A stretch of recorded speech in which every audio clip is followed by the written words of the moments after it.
శ్రీ బీర్లా ఐలయ్య గారు.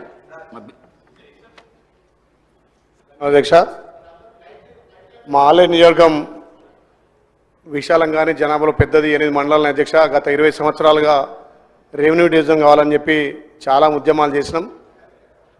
ఆ రోజు కూడా మేము మాట ఇచ్చడం జరిగింది, దయచేసి ఆలేరు మండల కాన్స్టిట్యూన్సీని రెవెన్యూ డివిజన్ చేయాలని కోరుతూ, అదేవిధంగా పెద్ద మండలాలు అక్కడ రాజాపేట పెద్ద మండలం ఉన్నటువంటి రంగత్పురాన్ని కూడా మండలం చేయాలని చెప్పి మీ ద్వారా విజ్ఞప్తి చేస్తూ, ముఖ్యంగా మొన్న ఏదైతే సర్పంచ్ ఎలక్షన్లో గ్రామాలు జరిగేటప్పుడు కొన్ని గ్రామాలకు ఆమ్లెట్ ఉన్నటువంటి గ్రామాలకు అక్కడ డీలర్ షాపులు ఆమ్లెట్ విలేజ్లో రేషన్కు చాలా ఇబ్బంది పడుతున్నారు.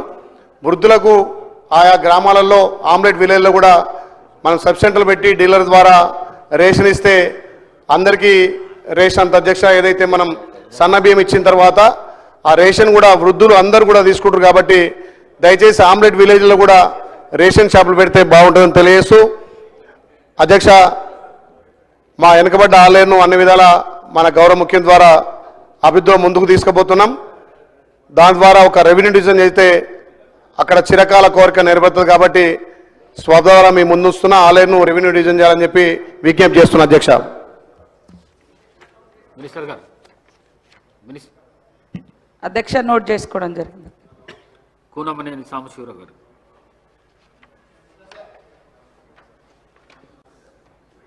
Thank you sir.